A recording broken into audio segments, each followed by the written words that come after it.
नमस्कार साथियों, आज हम महत्वपूर्ण टॉपिक जो कि 11th क्लास और अक्सर कॉम्पिटिटिव एग्जाम में पूछा जाता है, भौतिक राशियों के विमीय सूत्र तथा एसआई मात्रक, जिसको इंग्लिश में बोला जाता है dimensional formula and SI unit of some physical quantities.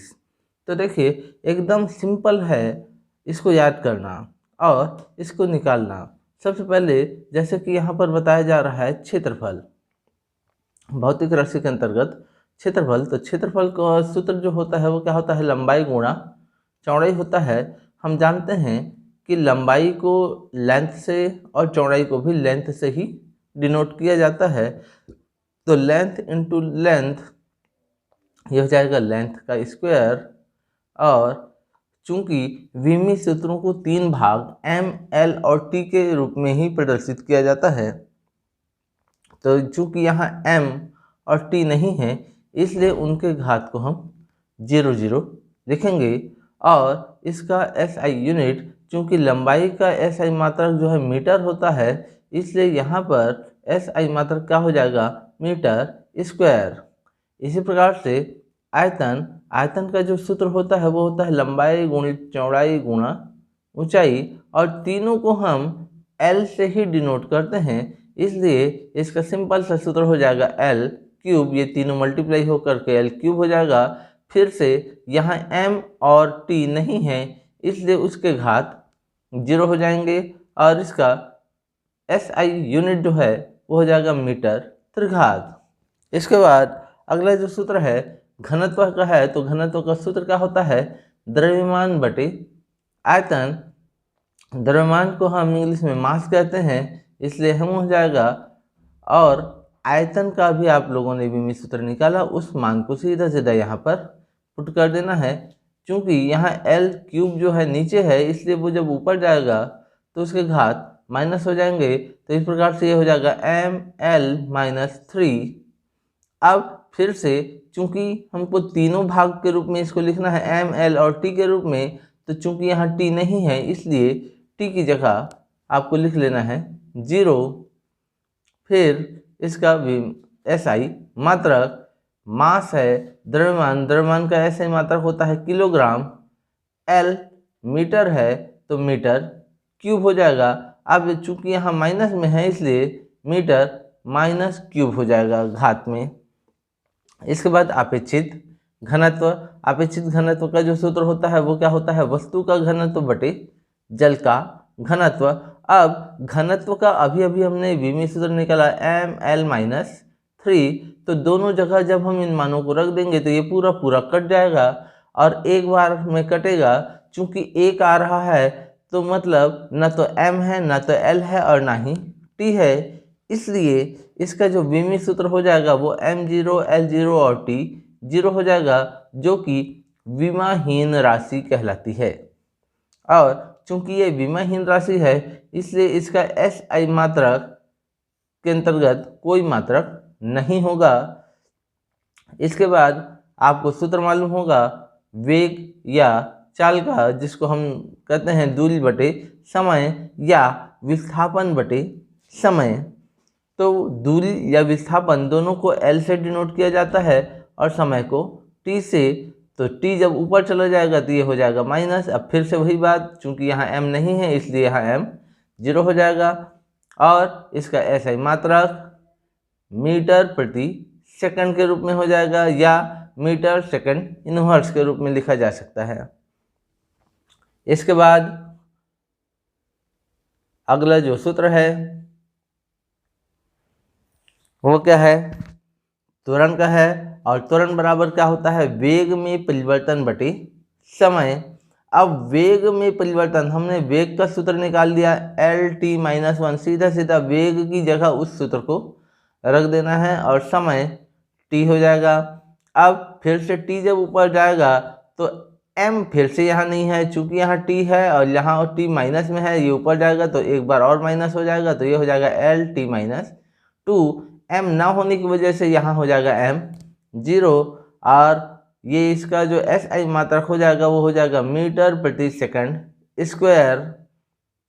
इसके बाद अगला जो टॉपिक है वो क्या है, रेखीय संवेग। रेखीय संवेग का आपको सूत्र मालूम होगा, द्रव्यमान गुणा वेग। द्रव्यमान को हम m से, और वेग का सूत्र भी आपने निकाला L_t-1। इस सूत्र को सीधा सीधा रख देना है, द्रव्यमान की जगह m और वेग की जगह L_t-1। तो जब हम इन दोनों को एक साथ लिखेंगे तो ये हो जाएगा m_L_t-1। इस प्रकार से आप सूत्र निकाल सकते हैं। इसके बाद अगला जो सूत्र है वो है बल, और बल बराबर क्या होता है, द्रव्यमान गुणा त्वरण।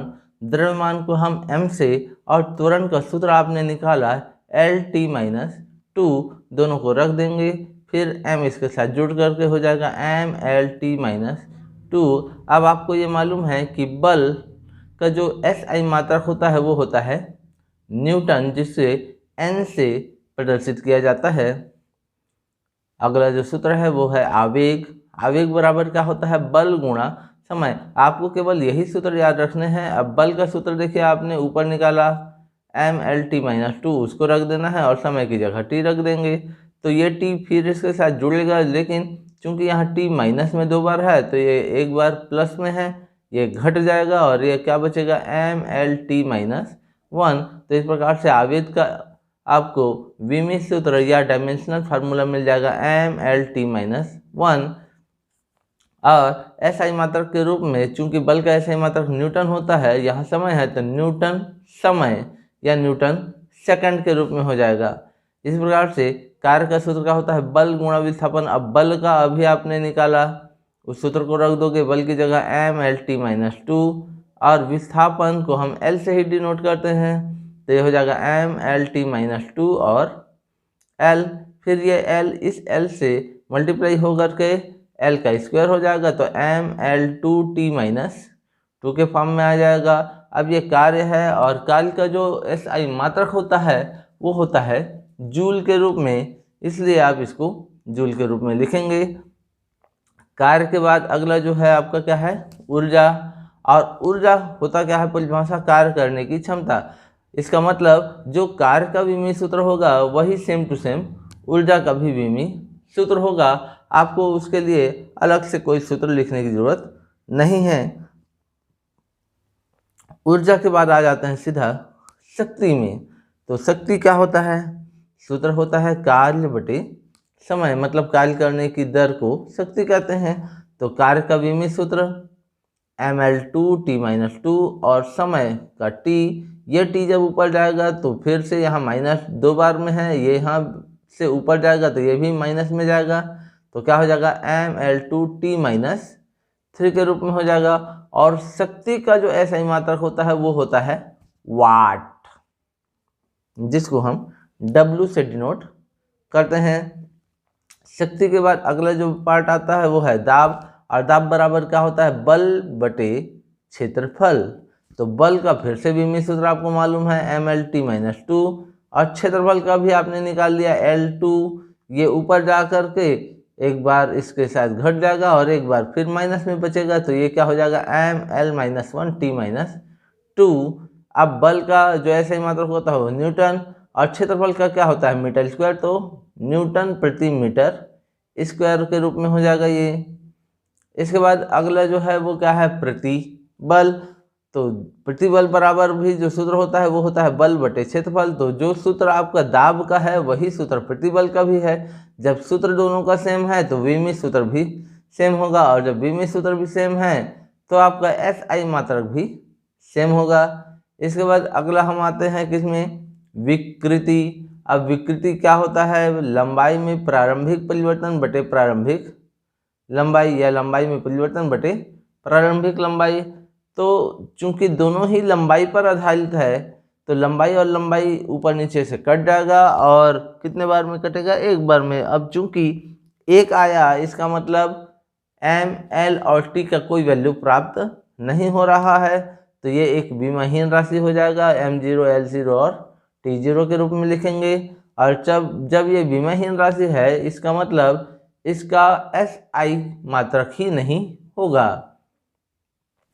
तो प्रत्यास्थता गुणांक क्या होता है?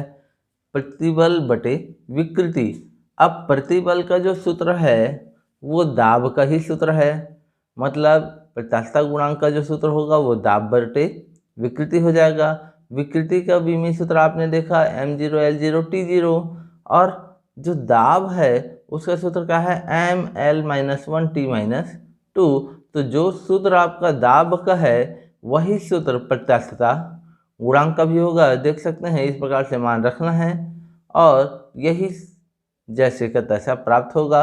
अब चूंकि इसका बीमी सूत्र सेम है, दाब के समान ही प्रत्यास्थता गुणांक है, तो इसका एसआई मात्रक भी सेम टू सेम होगा, न्यूटन प्रति मीटर स्क्वायर के रूप में। इसके बाद अगला जो टॉपिक है वो है पृष्ठ तनाव। तो पृष्ठ तनाव क्या होता है? बल बटे लंबाई। अब फिर से देखो, बल का सूत्र आपका क्या होता है m(l-t-2) और लंबाई को l से, तो ये l और l कट जाएगा, तो क्या बचा m(t-2)। चूंकि l नहीं है तो उसकी जगह रख देंगे 0। अब बल का ऐसा ही मात्रक होता है न्यूटन और लंबाई का होता है मीटर, तो न्यूटन प्रति मीटर के रूप में हो जाएगा। इस पृष्ठ ऊर्जा का जो सूत्र होता है वो क्या होता है? ऊर्जा बटे क्षेत्रफल। चूंकि ऊर्जा कार्य के बराबर है तो इसको कार्य बटे क्षेत्रफल भी बोला जा सकता है। तो हम कार्य का बीमी सूत्र लिखेंगे m(l2t-2) और क्षेत्रफल का बीमी सूत्र लिख देंगे l2 और l2 कट जाएगा, तो क्या बचा m(t-2), जो कि सेम टू सेम पृष्ठ तनाव के समान ही है। तो यहाँ पर भी L0 है, तो पृष्ठ तनाव और पृष्ठ ऊर्जा दोनों के बीमी सूत्र सेम है, लेकिन चूंकि ये बल है और ये ऊर्जा है, ये लंबाई है और ये क्षेत्रफल है, इसलिए दोनों के सूत्र में परिवर्तन हो जाएगा एसआई मात्रक के रूप में। तो ये हो जाएगा, ऊर्जा का एसआई मात्रक क्या होता है? जूल, और क्षेत्रफल का मीटर स्क्वायर। तो ऊर्जा का आपका जो कि जूल होता है तो जूल प्रति मीटर स्क्वायर के रूप में हो जाएगा। अगला क्या है? स्प्रिंग का बल नियतांक। इसका जो सूत्र होता है वो क्या होता है? आरोपित बल बटे लंबाई में परिवर्तन। तो आरोपित बल, अब बल तो बल ही होता है m(l-t-2) और लंबाई में परिवर्तन मतलब लंबाई, तो l और l कट जाएगा, फिर आपको क्या मिला m(l0t-2). तो स्प्रिंग का बल नियतांक, पृष्ठ ऊर्जा और पृष्ठ तनाव तीनों का बीमी सूत्र सेम टू सेम होगा। ये अक्सर कॉम्पिटिटिव एग्जाम में पूछा जाता है कि इनमें से किसका बीमी सूत्र अलग है, तो आपको ये याद रखना है कि किसके किसके बीमी सूत्र जो है सेम टू सेम होंगे। पृष्ठ तनाव, पृष्ठ ऊर्जा और बल नियतांक, तीनों के जो बीमी सूत्र हैं वो सेम टू सेम है, याद रखिएगा। और स्प्रिंग के बल नियतांक का जो एसआई मात्रक होगा वो होगा न्यूटन प्रति मीटर। इसके बाद का क्या है? कोण है, और कोण बराबर क्या होता है? चाप बटे त्रिज्या। अब चाप क्या है? एक लंबाई ही है, और त्रिज्या भी क्या है? लंबाई है, तो l/l हो जाएगा, जो कि कटेगा। अब कटेगा तो ये क्या हो जाएगा? 0 0 0। लेकिन इसका एसआई मात्रक क्या होता है? रेडियन।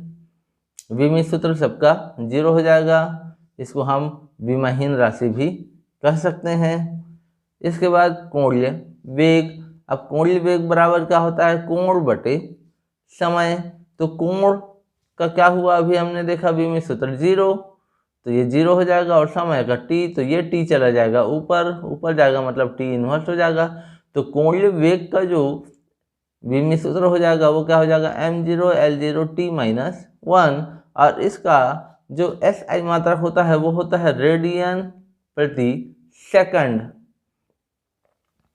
फिर कोणीय त्वरण। अब कोणीय त्वरण क्या होता है? कोणीय वेग में परिवर्तन बटे समय। अब कोणीय वेग में परिवर्तन मतलब कोणीय वेग, तो कोणीय वेग का जो सूत्र आपने देखा वो क्या था? 1/t, या t इनवर्स के रूप में था, और समय भी t, तो ये पहले से ही t-1 है, और ये भी ऊपर जाकर के -1 हो जाएगा, तो इस प्रकार से ये हो जाएगा t-2 के रूप में। चूंकि m और l नहीं है तो फिर उसकी जगह हम लगा देंगे 0, तो m0 l0 t-2, और इसका जो एसआई मात्रक होगा वो क्या हो जाएगा? रेडियन प्रति सेकंड स्क्वायर। इसके बाद अगला जो सूत्र है वो क्या है, जड़त्व आघूर्ण। जड़त्व आघूर्ण का सूत्र क्या होता है, द्रव्यमान गुणित दूरी का वर्ग। तो द्रव्यमान को m से और दूरी को l से प्रदर्शित करते हैं, तो ये हो जाएगा ml2। अब चूंकि यहाँ t नहीं है तो t की जगह लगा देंगे 0। फिर इसका m चूंकि द्रव्यमान है तो उसका किलोग्राम हो जाएगा, l जो है मीटर है तो मीटर का स्क्वायर हो जाएगा, तो किलोग्राम मीटर स्क्वायर इसका SI मात्रक हो जाएगा। इसके बाद आ जाते हैं कोणीय संवेग। तो कोणीय संवेग का सूत्र याद रखेंगे, जड़त्व आघूर्ण गुणा कोणीय वेग। तो जड़त्व आघूर्ण का सूत्र अभी आपने निकाला ऊपर ml2, तो जड़त्व आघूर्ण की जगह ml2 रख देंगे। कोणीय वेग भी आपने निकाला ऊपर, तो इसका क्या होता है t-1, इसको भी आप रख देंगे, तो ये क्या हो जाएगा ml2 t-1।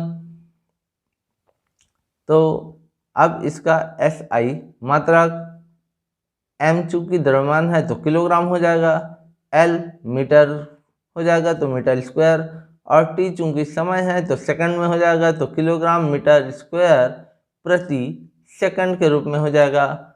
और इसके बाद हम इसका लास्ट क्वेश्चन देखते हैं, क्या है, आवृत्ति। आवृत्ति बराबर क्या होता है, सूत्र याद रखिएगा, 1 आवर्त काल, और आवर्त काल मतलब t, तो ये हो जाएगा 1/t, जो कि ऊपर जाने पर होगा t-1, जो कि कोणीय वेग के बराबर है।